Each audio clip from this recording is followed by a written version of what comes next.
హరే కృష్ణ.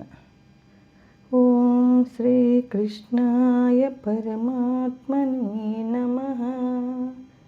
ఏకాదశో అధ్యాయం విశ్వరూప సందర్శన యోగ 3వ శ్లోకం. ఇందులో అర్జునుడు భగవానుడితో అంటున్నాడు, నీవు చెప్పిందంతా సత్యమే, సందేహానికి తావులేదు అని. జ్ఞానం, ఐశ్వర్యం, శక్తి, బలం, వీర్యం, తేజం, ఈ షడ్గుణైశ్వర్య సంపన్న రూపాన్ని అన్నీ నీలో చూడాలనుకుంటున్నాను అన్నాడు. దీని గురించి మనం ఒక శ్లోకం చెప్పుకుని కథ చెప్పుకుందాం. ఏవమేతత్యదా తత్వం ఆత్మానం పరమేశ్వర ద్రష్టుమిచ్చామి తే రూపం ఐశ్వరం పురుషోత్తమా. ఏవమేతత్యదా తత్వం ఆత్మానం పరమేశ్వర ద్రష్టుమిచ్చామి తే రూపం ఐశ్వరం పురుషోత్తమా. ఓ పరమేశ్వర, నీవు చెప్పినదంతా సత్యమే. జ్ఞాన, ఐశ్వర్య, శక్తి, బల, వీర్య, తేజోమహితమైన నీ షడ్గుణైశ్వర్య సంపన్న రూపాన్ని ప్రత్యక్షంగా చూడటానికి కుతూహలపడుచున్నాను.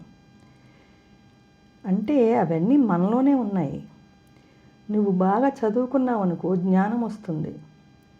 బాగా చదువుకున్నావు అనుకోండి, మనం తెలివితేటలు పెరిగి జ్ఞానం వస్తుంది. ఎక్కడికైనా వెళ్ళగలం, ఏదైనా చేయగలం.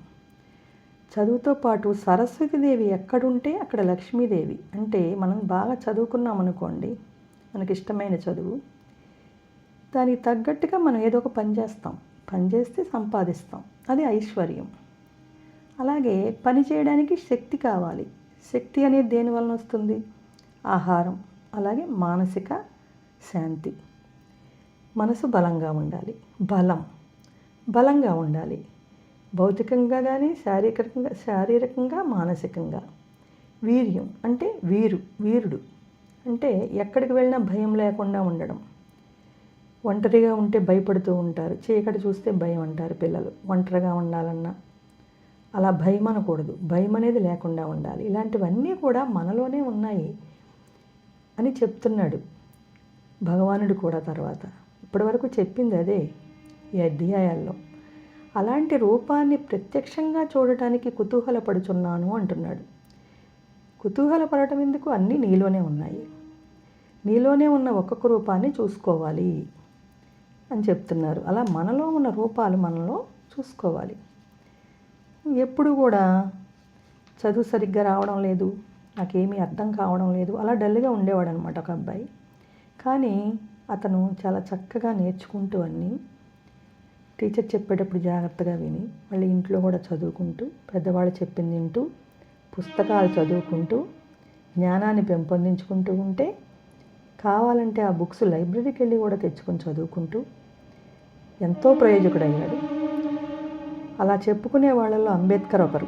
అంబేద్కర్ చదవడానికి, అతనికి వెళ్ళడానికి కూడా స్కూల్లో కూడా పక్కన కూర్చొని ఇచ్చేవారు కాదు. అయినా సరే ఒక మాస్టర్ సహాయంతో జ్ఞానాన్ని పొందాడు. భగవంతుడే కల్పించాడు, స్కాలర్షిప్ల వలన చదువుకున్నాడు. అలాగే ఇంట్లో చదువుకోవడానికి లేకపోతే పేవ్మెంట్ లైట్ల కింద, బజార్ లైట్లు ఉంటాయి కదా, స్ట్రీట్ లైట్లు, అక్కడ చదువుకోవటం. పుస్తకాలు లేకపోతే కొనుక్కోవడానికి డబ్బులు లేక లైబ్రరీకి వెళ్ళి పుస్తకాలు చదవటం.